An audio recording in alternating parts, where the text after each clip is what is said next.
സലീഖയിലേക്ക് വീണ്ടും. സലീഖ, എംബസി ഏതെങ്കിലും അർത്ഥത്തിൽ സൗദിയിലെ നഴ്സുമാരുടെ പ്രശ്നത്തിൽ ഇടപെടുന്നുണ്ടോ? അവിടെ തൊഴിൽ നഷ്ടമാവുന്നവരുടെ കണക്ക്, അവിടെ നിതാഖാത്ത് അല്ല, ക്ഷമിക്കണം, സ്വദേശിവൽക്കരണം വഴി അല്ലെങ്കിൽ സ്വദേശികളായ നഴ്സുമാർ കടന്നു വരുന്നത് വഴി തൊഴിൽ നഷ്ടമാകുന്നവരുടെ തൊഴിലിൽ നിന്ന് പിരിച്ചുവിടപ്പെടുന്നവരുടെ അപ്രതീക്ഷിതമായി പിരിച്ചുവിടപ്പെടുന്നവരുടെ സുരക്ഷയ്ക്ക് വേണ്ടി എന്തെല്ലാം നടപടികളാണ് സൗദിയിലെ ഇന്ത്യൻ എംബസി കൈക്കൊള്ളുന്നത്? സൗദിയിലെ ഇന്ത്യൻ എംബസി ഇതുവരെ ഒരു കാര്യത്തിലും ഇടപെട്ടിട്ടില്ല.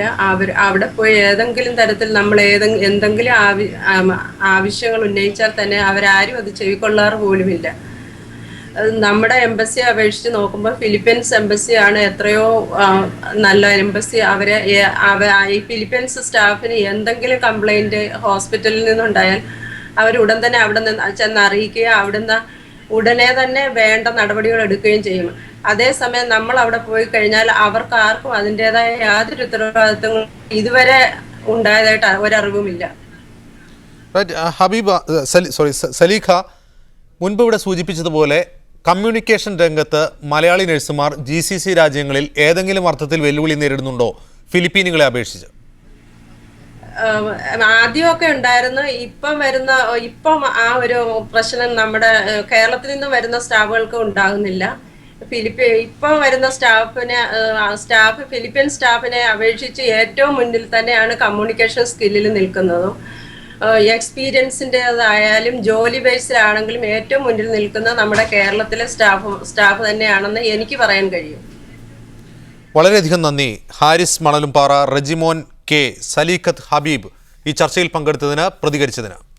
മലയാളിയുടെ സ്വതസിദ്ധമായ സവിശേഷതയാണ് ഒരു വഴി അടയുമ്പോൾ മറുവഴി തേടുക എന്നത്. ഇവിടെ മറുവഴി തേടാൻ ഭരണകൂടത്തിൻ്റെയും പിന്തുണ ആവശ്യമുണ്ട് പ്രവാസിക്ക്. വളരെയധികം നന്ദി അതിഥികൾക്ക് പ്രതികരിച്ചതിന്. സൗദിയിൽ ഇളവുകാലം ഉപയോഗപ്പെടുത്തി നിയമവിധേയമാക്കാത്തവരെ കാത്തിരിക്കുന്നത് കനത്ത നടപടികളാണെന്ന് ആഭ്യന്തര തൊഴിൽ മന്ത്രാലയങ്ങളുടെ മുന്നറിയിപ്പ്. രേഖകൾ ശരിപ്പെടുത്താൻ 20% ഇനിയും ബാക്കിയുണ്ടെന്നാണ് കണക്കുകൾ സൂചിപ്പിക്കുന്നത്. അനധികൃത താമസക്കാർക്ക് രേഖകൾ ശരിപ്പെടുത്തുന്നതിന് അനുവദിച്ച ഇളവുകാലം പ്രയോജനപ്പെടുത്തി നിയമവിധേയരാകാത്തവർ കടുത്ത ശിക്ഷ നേരിടേണ്ടി വരുമെന്ന് ആഭ്യന്തര തൊഴിൽ മന്ത്രാലയം മുന്നറിയിപ്പ് നൽകി. 80% പേരും ഇതിനകം നിയമവിധേയമായിട്ടുണ്ട്. അവശേഷിക്കുന്ന 20% എത്രയും വേഗം രേഖകൾ ശരിപ്പെടുത്തണം. ഇനി 50 ദിവസമാണ് ഇളവുകാലം അവശേഷിക്കുന്നതെന്നും അധികൃതർ ഓർമ്മിപ്പിച്ചു. നവംബർ 3 ഇളവ് കാലാവധി കഴിയുന്നതോടെ കർശനമായ പരിശോധന ആരംഭിക്കും. സ്വതന്ത്രമായി തൊഴിലെടുക്കാൻ ഒരു തൊഴിലാളിയെയും നിയമം അനുവദിക്കുന്നില്ല. തൊഴിലാളിയെ സ്വതന്ത്രമായി തൊഴിൽ ചെയ്യാൻ വിടുന്നതിന് സ്പോൺസർക്ക് അനുമതിയില്ല. തൊഴിലന്വേഷിച്ച് തെരുവിൽ അലയുന്നവരും തൊഴിലിടങ്ങളിൽ നിന്ന് ഓടിപ്പോവുകയും ഒളിവിൽ തൊഴിലെടുത്ത് കഴിയുന്നതും അത്തരക്കാർക്ക് തൊഴിൽ നൽകുന്നതും കുറ്റകരമാണ്. അനധികൃത തൊഴിലാളികൾക്ക് ഗതാഗത സൗകര്യം നൽകുന്നവരും നിയമത്തിന്റെ മുന്നിൽ തുല്യ കുറ്റക്കാരായിരിക്കുമെന്ന് മുന്നറിയിപ്പുമായി പുറത്തിറക്കിയ ഔദ്യോഗിക പ്രസ്താവനയിൽ അധികൃതർ ഓർമ്മിപ്പിച്ചു. KCM Abdullah, media 1, Riyadh. അബുദാബിയിൽ ഇന്ത്യൻ സ്കൂളുകൾ അടച്ചുപൂട്ടാൻ ഉത്തരവ്. അബുദാബിയിൽ എഡ്യൂക്കേഷൻ കൗൺസിലിന്റെ നിയമം പാലിക്കാത്ത 11 സ്കൂളുകൾ അടച്ചുപൂട്ടാൻ ഉത്തരവിൽ പറയുന്നു. ലിസ്റ്റിൽ 100 കണക്കിന് മലയാളി വിദ്യാർത്ഥികൾ പഠിക്കുന്ന 2 ഇന്ത്യൻ സ്കൂളുകളുമുണ്ട്. അബുദാബിയിൽ നിന്നുള്ള റിപ്പോർട്ടിലേക്ക്. അബുദാബിയിൽ സ്കൂൾ മാറ്റ സമയപരിധി അവസാനിക്കാൻ മാസങ്ങൾ മാത്രം ബാക്കിയുള്ളപ്പോൾ പ്രാഥമിക കാര്യങ്ങൾ ചെയ്യുകയോ അബുദാബി എഡ്യൂക്കേഷൻ കൗൺസിലുമായി സമ്മതക്കരാർ ഒപ്പിടുകയോ ചെയ്യാത്ത 11 സ്കൂളുകളുടെ അംഗീകാരം റദ്ദ് ചെയ്യുകയും ഈ സ്കൂളുകൾ അടച്ചുപൂട്ടാൻ ഉത്തരവ് നൽകുകയും ചെയ്തു. മാർച്ച് 31 ശേഷം സ്കൂൾ പ്രവർത്തിപ്പിക്കാൻ പാടില്ല എന്നാണ് അബുദാബി എഡ്യൂക്കേഷൻ കൗൺസിൽ പുറപ്പെടുവിച്ച ഉത്തരവിലുള്ളത്. 100 കണക്കിന് മലയാളി വിദ്യാർത്ഥികളുള്ള 2 പ്രമുഖ ഇന്ത്യൻ സ്കൂളുകളും ഇതിൽപ്പെടുന്നു. +2 വരെയുള്ള 1500ഓളം കുട്ടികൾ പഠിക്കുന്ന ഇന്ത്യൻ ഇസ്ലാഹി സ്കൂളും 600ഓളം വിദ്യാർത്ഥികളുള്ള ലിറ്റിൽ ഫ്ലവർ സ്കൂളും ഇതിലുണ്ട്. ഉത്തരവ് കിട്ടിയ ഉടനെ എഡ്യൂക്കേഷൻ കൗൺസിൽ നിർദ്ദേശിച്ച രൂപത്തിൽ സ്കൂൾ പ്രവർത്തിപ്പിക്കാൻ ശ്രമിക്കാതെ മാർച്ച് 31 ശേഷം സ്കൂൾ പ്രവർത്തിക്കുന്നതല്ല എന്ന നോട്ടീസ് കുട്ടികൾ മുഖേന രക്ഷിതാക്കൾക്ക് കൊടുത്തയച്ച ഇന്ത്യൻ ഇസ്ലാഹി അധികൃതരുടെ നടപടി മലയാളികൾ ഉൾപ്പെടെയുള്ള രക്ഷിതാക്കളെ ഞെട്ടിച്ചു. ഇതേ അവസ്ഥ തന്നെയാണ് മറ്റൊരു ഇന്ത്യൻ സ്കൂളായ ലിറ്റിൽ ഫ്ലവറിനുമുള്ളത്. അടച്ചുപൂട്ടാൻ ഉത്തരവ് കിട്ടിയ അവർ പക്ഷേ സ്കൂൾ അടച്ചുപൂട്ടുന്നു എന്ന് കുട്ടികൾക്ക് നോട്ടീസ് കൊടുത്തിട്ടില്ല. ആവശ്യമുള്ള രക്ഷിതാക്കൾക്ക് കുട്ടികളെ വേറെ സ്കൂളിലേക്ക് മാറ്റാമെന്നും സ്കൂളിന് പുതിയ പാർട്ട്ണറെ തേടുകയാണെന്നും പാർട്ട്ണറെ കിട്ടിയാൽ മാത്രം ബദൽ അന്വേഷിക്കും എന്നുമാണ് പറയുന്നത്. നിലവിൽ നിരവധി കുട്ടികൾക്ക് അഡ്മിഷൻ കിട്ടാത്ത സാഹചര്യത്തിൽ പുതിയ സംഭവ വികാസങ്ങൾ രക്ഷിതാക്കളെ കടുത്ത ആശങ്കയിലും സമ്മർദ്ദത്തിലുമാക്കിയിരിക്കുന്നു. അബുദാബി സിറ്റിയിലെ വില്ലകളിൽ പ്രവർത്തിക്കുന്ന എല്ലാ സ്കൂളുകളും സ്വന്തം സ്കൂൾ കെട്ടിടത്തിലേക്ക് മാറാൻ അബുദാബി എഡ്യൂക്കേഷൻ കൗൺസിൽ നിർദ്ദേശിച്ച അവസാന സമയപരിധി 2014 അധ്യയന വർഷമായിരുന്നു. കുട്ടികളുടെ വിദ്യാഭ്യാസ നിലവാരവും സ്കൂളിന്റെ അടിസ്ഥാന സൗകര്യവും വർദ്ധിപ്പിക്കാനാണ് ഇടുങ്ങിയ വില്ല അന്തരീക്ഷത്തിൽ നിന്നും മാറാൻ അബുദാബി എഡ്യൂക്കേഷൻ കൗൺസിൽ നിർദ്ദേശിച്ചത്. പുതിയ സ്ഥലവും കെട്ടിടവും കണ്ടെത്താൻ ഉള്ള പ്രായോഗിക പ്രയാസങ്ങൾ മുൻനിർത്തി നിരവധി തവണ സമയപരിധി നീട്ടി നൽകിയിരുന്നു. Media 1 Abu Dhabi. ബഹ്റൈനും ചൈനയും തമ്മിലുള്ള ഉഭയകക്ഷി ബന്ധം കൂടുതൽ ശക്തമാക്കാൻ ധാരണയായി. ബഹ്റൈൻ രാജാവ് ഹമദ് ബിൻ ഈസ അൽ ഖലീഫയുടെ ചൈന സന്ദർശനത്തോടനുബന്ധിച്ചാണ് ഇരു രാജ്യങ്ങളും തമ്മിലുള്ള പരസ്പര ബന്ധം മെച്ചപ്പെടുത്താൻ ധാരണയായത്. ഹ്രസ്വ സന്ദർശനത്തിലെത്തിയ ബഹ്റൈൻ രാജാവിന് ചൈനയിൽ ഊഷ്മള സ്വീകരണമാണ് ലഭിച്ചത്. അറബ് ചൈനീസ് എക്സ്പോയുടെ ഉദ്ഘാടന ചടങ്ങിലും ബഹ്റൈൻ രാജാവ് പങ്കെടുത്തു. ബഹ്റൈൻ സംഘത്തിന്റെ സന്ദർശനത്തോടെ വ്യാപാര വ്യാവസായിക മേഖലകളിൽ ഇരു രാജ്യങ്ങളും തമ്മിലുള്ള ബന്ധം പൂർവാധികം ശക്തമാക്കുമെന്നാണ് പ്രതീക്ഷിക്കുന്നത്. സിറിയൻ വിഷയം ചർച്ച ചെയ്യാൻ ഖത്തർ ആഭ്യന്തരമന്ത്രി ഡോക്ടർ ഖാലിദ് അൽ അത്തയ്യ ഫ്രഞ്ച് പ്രസിഡന്റ് ഫ്രാങ്കോയിസ് ഓലാൻഡയുമായി കൂടിക്കാഴ്ച നടത്തി. സിറിയൻ വിഷയത്തിൽ കർശനവും ദൃഢവുമായ നയം സ്വീകരിക്കാൻ ഇരുവരും ധാരണയായതായി ഒലാൻഡയുടെ ഓഫീസ് വൃത്തങ്ങൾ അറിയിച്ചു. സിറിയയിൽ സറൈൻ കലർന്ന രാസായുധം പ്രയോഗിച്ചുവെന്ന യുഎന്നിന്റെ റിപ്പോർട്ട് വന്നതിന് തൊട്ടുപിന്നാലെയായിരുന്നു ഇരുവരുടെയും കൂടിക്കാഴ്ച. സിറിയയിലെ രാസായുധ പ്രയോഗം കണ്ടെത്താൻ പ്രസിഡന്റ് ഹോളണ്ട് നടത്തിയ ശ്രമത്തിന് ഖത്തർ വിദേശകാര്യമന്ത്രി ഖാലിദ് അൽ അത്തിയ നന്ദി രേഖപ്പെടുത്തിയതായി പ്രസിഡന്റിന്റെ ഓഫീസിൽ നിന്നുള്ള വാർത്താക്കുറിപ്പിൽ പറയുന്നു. ബഷാർ ഭരണകൂടത്തിന്റെ നിരായുധീകരണത്തെ സംബന്ധിച്ച സുപ്രധാന കാര്യങ്ങൾ ഇരുവരും ചർച്ച ചെയ്തു. കഴിഞ്ഞ ദിവസം ഫ്രാൻസ്, ബ്രിട്ടൻ, US തുടങ്ങിയ രാജ്യങ്ങളിലെ വിദേശകാര്യമന്ത്രിമാർ ഹോളണ്ടയുമായി കൂടിക്കാഴ്ച നടത്തിയിരുന്നു. സിറിയൻ വിഷയത്തിൽ UN സുരക്ഷാ കൗൺസിലുമായി ഫ്രഞ്ച് പ്രസിഡന്റ് ചർച്ച നടത്തുമെന്നും ശുഭകരമായ തീരുമാനം ഇവിഷയത്തിൽ ഉണ്ടാകുമെന്ന് കരുതുന്നതായും വാർത്താക്കുറിപ്പിൽ വ്യക്തമാക്കി. Ramees Jathiyara, media 1, Qatar. മുസ്ലിം ബ്രദർഹുഡിനെ എതിർക്കുന്നവർ രാജ്യത്തിന്റെ ശത്രുക്കളാണെന്ന് ലോകപ്രശസ്ത പണ്ഡിതൻ ഡോക്ടർ യൂസുഫ് അൽ ഖർദാവി അഭിപ്രായപ്പെട്ടു. ഇന്റർനാഷണൽ ഇസ്ലാമിക് ചാരിറ്റബിൾ ഓർഗനൈസേഷന്റെ വാർഷിക ജനറൽ ബോഡിയിൽ പങ്കെടുക്കാൻ കുവൈത്തിലെത്തിയ അദ്ദേഹം അൽ വത്തൻ പത്രത്തിന് നൽകിയ ഹ്രസ്വ അഭിമുഖത്തിലാണ് ഇക്കാര്യം പറഞ്ഞത്.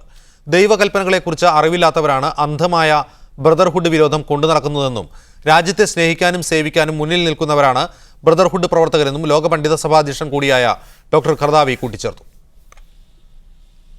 സൗദി ഭരണാധികാരി അബ്ദുള്ള രാജാവ് പ്രഖ്യാപിച്ച പൊതുമാപ്പ് കാലാവധി പൂർണ്ണമായും ഉപയോഗപ്പെടുത്താൻ രാജ്യത്ത് താമസ തൊഴിൽ നിയമങ്ങൾ ലംഘിച്ചു കഴിയുന്ന മുഴുവൻ വിദേശികളും തയ്യാറാവണമെന്ന് സൗദി മന്ത്രിസഭാ യോഗം ആവശ്യപ്പെട്ടു.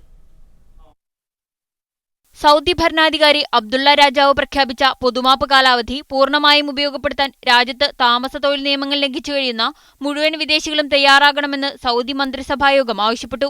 കാലാവധി കഴിയുന്നതിനു മുമ്പ് ഇളവ് ഉപയോഗപ്പെടുത്താതെ അനധികൃത താമസക്കാരായി കഴിയുന്ന വിദേശികൾ കടുത്ത ശിക്ഷ നേരിടേണ്ടി വരുമെന്നും സൗദി കിരീടാവകാശിയും ഉപപ്രധാനമന്ത്രിയുമായ അമീർ സൽമാൻ ബിൻ അബ്ദുൽ അസീസിന്റെ നേതൃത്വത്തിൽ ജിദ്ദയിൽ ചേർന്ന മന്ത്രിസഭായോഗം മുന്നറിയിപ്പ് നൽകി.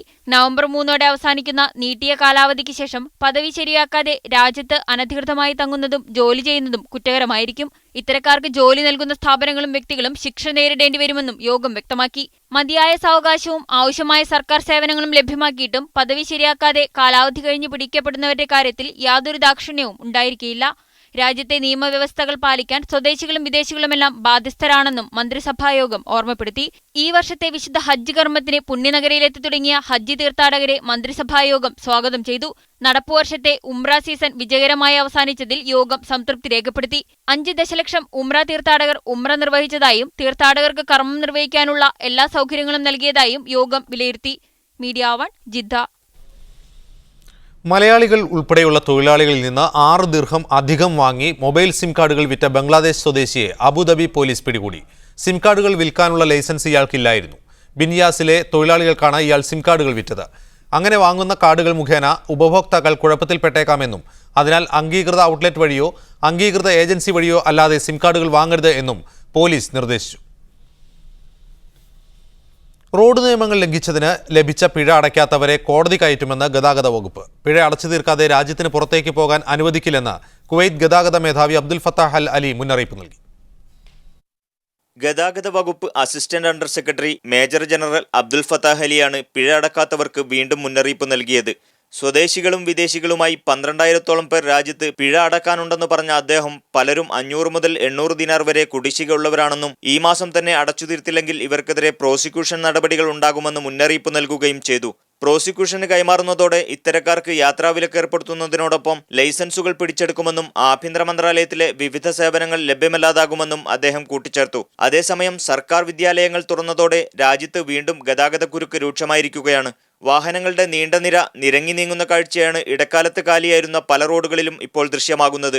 വിദ്യാർത്ഥികൾക്കിടയിൽ ട്രാഫിക് അവബോധമുണ്ടാക്കുന്നതിനായി ആഭ്യന്തര വകുപ്പ് തയ്യാറാക്കിയ പ്രത്യേക ലഘുലേഖകൾ കഴിഞ്ഞ ദിവസം സ്കൂളുകളിൽ വിതരണം ചെയ്തു. Munir Ahmed, media 1, Kuwait. ആഗോളതലത്തിൽ പ്രവാസികളുടെ എണ്ണം 232 മില്യൺ കവിഞ്ഞതായി UN റിപ്പോർട്ട്. പശ്ചിമേഷ്യയിൽ ഏറ്റവും കൂടുതൽ വിദേശികൾ തൊഴിലെടുക്കുന്നത് സൗദി അറേബ്യയിലാണ്. സൗദിയിലും UAE-യിലുമായി ഇന്ത്യക്കാരുടെ എണ്ണം 47 ലക്ഷത്തിന് മുകളിലാണ്. ആഗോളതലത്തിൽ പരദേശികളുടെ എണ്ണം വർദ്ധിച്ചുകൊണ്ടിരിക്കുകയാണ്. അന്യരാജ്യക്കാരെ കുടിയിരുത്തിയ ലോകരാജ്യങ്ങളിൽ സൗദി അറേബ്യയ്ക്ക് 4-ാം സ്ഥാനം. സൗദിയിൽ 91 ലക്ഷം വിദേശികളാണുള്ളത്. പശ്ചിമേഷ്യയിൽ ഏറ്റവും കൂടുതൽ അന്യരാജ്യ തൊഴിലാളികളെ പോറ്റുന്ന രാജ്യമാണ് സൗദി അറേബ്യ. തൊട്ടുപിറകിൽ UAE. ഇവിടെ 78 ലക്ഷം വിദേശികളുണ്ട്. 2 രാജ്യങ്ങളിലായി ഇന്ത്യക്കാരുടെ എണ്ണം 47 ലക്ഷം കവിഞ്ഞു. UN പോപ്പുലേഷൻ ഡിവിഷന്റെ ഇന്റർനാഷണൽ മൈഗ്രേഷൻ ആൻഡ് ഡെവലപ്മെന്റ് വകുപ്പാണ് ആഗോള പ്രവാസികളുടെ പുതിയ വിവരങ്ങൾ പുറത്തുവിട്ടത്. ലോകാടിസ്ഥാനത്തിൽ കുടിയേറ്റത്തിന്റെ പകുതിയും 10 രാജ്യങ്ങളിലാണ് കഴിയുന്നത്. 4.5 കോടി പരദേശികളെ ഉൾക്കൊള്ളുന്ന അമേരിക്കയാണ് 1-ാം സ്ഥാനത്ത്.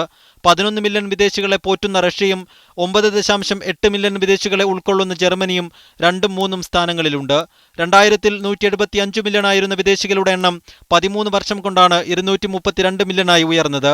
2000-ന് ശേഷം ഏഷ്യൻ രാജ്യങ്ങളിൽ നിന്നുള്ള കുടിയേറ്റത്തിൽ വൻ വർധനമാണുണ്ടായത്. ലോക ജനസംഖ്യയുടെ 3.2% അതിജീവനത്തിനായി അന്യരാജ്യങ്ങളിൽ കഴിയുന്നത്. കസിയം അബ്ദുള്ള, മീഡിയ 1, റിയാദ്. കുവൈത്തിൽ തൊഴിൽ മേഖലയിൽ വിദേശികളുടെ എണ്ണം വർദ്ധിച്ചതായി റിപ്പോർട്ട്. തൊഴിൽ മന്ത്രാലയ വൃത്തങ്ങളെ ഉദ്ധരിച്ച് പ്രാദേശിക പത്രം കഴിഞ്ഞ ദിവസം പുറത്തുവിട്ട കണക്കുകളാണ് 2011-ലേതിനേക്കാൾ കൂടുതൽ വർക്ക് പെർമിറ്റുകൾ കഴിഞ്ഞ വർഷം അനുവദിക്കപ്പെട്ടതായി പറയുന്നത്. കഴിഞ്ഞ വർഷം തൊഴിൽ മന്ത്രാലയം വിതരണം ചെയ്ത വർക്ക് പെർമിറ്റുകളിൽ 92,355 പേർ രാജ്യത്തേക്ക് പുതുതായി കടന്നുവന്നവരാണ്. ഇതിൽ തന്നെ 60% വിവിധ ഗവൺമെന്റ് പദ്ധതികൾക്കും മറ്റുമായി രാജ്യത്തെത്തിയവരാണ്. 2011-ൽ 86,017 തൊഴിൽ വിസകൾ പുതുക്കി നൽകിയ സ്ഥാനത്ത് കഴിഞ്ഞ വർഷം ഇത് 6,44,116 വർദ്ധിച്ചിട്ടുണ്ട്. എന്നാൽ സ്വകാര്യ തൊഴിൽ മേഖലയിൽ നിന്ന് വിസമാറ്റങ്ങളുടെ എണ്ണം ഗണ്യമായി കുറഞ്ഞതായും കണക്കുകൾ വ്യക്തമാക്കുന്നു. പോയ വർഷം 3,958 വിദേശികൾ സ്വകാര്യ മേഖലയിൽ നിന്ന് പൊതുമേഖലാ സ്ഥാപനങ്ങളിലേക്ക് ജോലി മാറിയതായി പറയുന്ന റിപ്പോർട്ടിൽ 13,000-ഓളം പേർ സന്ദർശന വിസയിൽ നിന്നും 7,485 പേർ കുടുംബ വിസയിൽ നിന്നും 17,540 പേർ ഗാർഹിക വിസയിൽ നിന്നും തൊഴിൽ മേഖലയിലേക്ക് മാറിയ കാര്യവും എടുത്തു പറയുന്നു. കഴിഞ്ഞ വർഷം മരണം, റിട്ടയർമെന്റ് തുടങ്ങിയ കാരണങ്ങളാൽ 67,000 വിദേശികളുടെ വിസ ക്യാൻസൽ ചെയ്യപ്പെട്ടതായും കണക്കുകൾ വ്യക്തമാക്കുന്നു. അതേസമയം സ്പോൺസർഷിപ്പ് സമ്പ്രദായത്തിന് അറുതി വരുത്തി തൊഴിലാളികളെ പൊതു അതോറിറ്റിക്ക് കീഴിൽ കൊണ്ടുവരാനുള്ള ശ്രമം അവസാന ഘട്ടത്തിലേക്ക് കടക്കുകയാണ്. അടുത്ത വർഷം ആദ്യത്തോടെ തന്നെ മാൻപവർ അതോറിറ്റി നടപ്പിൽ വരുമെന്നാണ് പ്രതീക്ഷിക്കപ്പെടുന്നത്. അതേസമയം വിദേശികളുമായി ബന്ധപ്പെട്ട തൊഴിൽ പ്രശ്നങ്ങളിൽ മാസത്തിൽ ശരാശരി 1000 പരാതികൾ വീതം ലഭിക്കുന്നതായി തൊഴിൽ വകുപ്പ് വ്യക്തമാക്കി. Media 1, Kuwait. ഒരു വർഷത്തെ നിയമ പോരാട്ടത്തിനൊടുവിൽ മലയാളികളായ തൊഴിലാളികൾ നാട്ടിലേക്ക് മടങ്ങുന്നു. ഷാർജ അടിസ്ഥാനമായി പ്രവർത്തിച്ചിരുന്ന മലയാളികളുടെ ഉടമസ്ഥതയിലുള്ള കോഹിനൂർ ബേക്കറിയിലെ ബാക്കിയുണ്ടായിരുന്ന തൊഴിലാളികളാണ് നാട്ടിലേക്ക് മടങ്ങുന്നത്. 6 പേർ നേരത്തെ നാട്ടിലേക്ക് മടങ്ങിയിരുന്നു. 40 വർഷങ്ങൾക്ക് മുന്നേ 2 മലയാളികൾ UAE-യിൽ ആരംഭിച്ച ബേക്കറിയായിരുന്നു കോഹിനൂർ. അൽ ഐൻ, ഷാർജ, അബുദാബി തുടങ്ങി എമിറേറ്റുകളിൽ ബ്രാഞ്ചുകളുണ്ടായിരുന്ന ബേക്കറി കഴിഞ്ഞ വർഷം തന്നെ കമ്പനിയിലെ ആഭ്യന്തര പ്രശ്നങ്ങൾ കാരണം അടച്ചുപൂട്ടുകയായിരുന്നു. ഇതോടെ 200-ലധികം വരുന്ന ജോലിക്കാരാണ് വഴിയാധാരമായത്. പരേതനായ താനൂർ സ്വദേശി മുഹമ്മദ് ഹാജിയും തിരൂർ സ്വദേശി സലാം ഹാജിയും ചേർന്നായിരുന്നു ബേക്കറി ആരംഭിച്ചത്. പിന്നീട് സലാം ഹാജി ജയിലിലായി. ബഹുഭൂരിപക്ഷവും മലയാളികളായിരുന്ന ഇവിടുത്തെ ജോലിക്കാരിൽ 9 പേരൊഴികെയുള്ള ബാക്കിയെല്ലാവരും കമ്പനി പൂട്ടിയപ്പോൾ തന്നെ വെറും കൈയോടെ നാട്ടിലേക്ക് മടങ്ങി. പക്ഷേ 9 പേർ തങ്ങളുടെ അവകാശങ്ങൾക്കായി കോടതി കയറിയിറങ്ങാൻ തീരുമാനിക്കുകയായിരുന്നു. 1 വർഷത്തിന് ശേഷം പ്രതീക്ഷിച്ചത്രയില്ലെങ്കിലും തങ്ങൾക്ക് അനുകൂലമായി കോടതി വിധി വന്നു. അങ്ങനെ 6 പേർ കഴിഞ്ഞ ദിവസങ്ങളിലായി നാടണഞ്ഞു.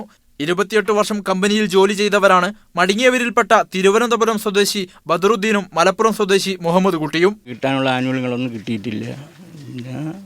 ഇപ്പം കേസുമായിട്ട് 9 മാസത്തോളം കേസ് പറഞ്ഞു. കേസ് പറഞ്ഞ് ലാസ്റ്റിൽ വിധിയായിട്ട് ചായ പൈസയെ കിട്ടിയുള്ളൂ. 3 ഭാഗം പൈസ കിട്ടിയിട്ടുണ്ട്. 1 വർഷം പണിക്ക് പോകാതെ നടന്നത്. അപ്പോൾ ഒരുപാട് സംഘടനകളെ നമ്മളെ സഹായിച്ച് മാധ്യമം വന്നതിൻ്റെ ശേഷമാണ് ഞങ്ങളൊക്കെ അറിയപ്പെട്ടിരിക്കുന്നത്. അല്ലാതെ ഞങ്ങൾ അറിയപ്പെട്ടിരിക്കുന്നു. തിരൂർക്കാരായ ഉസ്മാൻ, ഉമ്മർ, കോഴിക്കോടുകാരനായ മുഹമ്മദ് എന്നിവരാണ് ഇനി ബാക്കിയുള്ള 3 പേർ. ഇവരുടെ കാര്യത്തിലെ കോടതി നടപടികളിൽ വളരെ അടുത്തുതന്നെ തീർപ്പുണ്ടാകുമെന്നാണ് കരുതുന്നത്. ഇവർ കൂടി മടങ്ങുന്നതോടെ UAE-യുടെ അത്ര തന്നെ പഴക്കമുള്ള ഒരു ബേക്കറിയുടെ കഥയാണ് ഓർമ്മയാവുക. Haris Arikkulam, media 1, Dubai.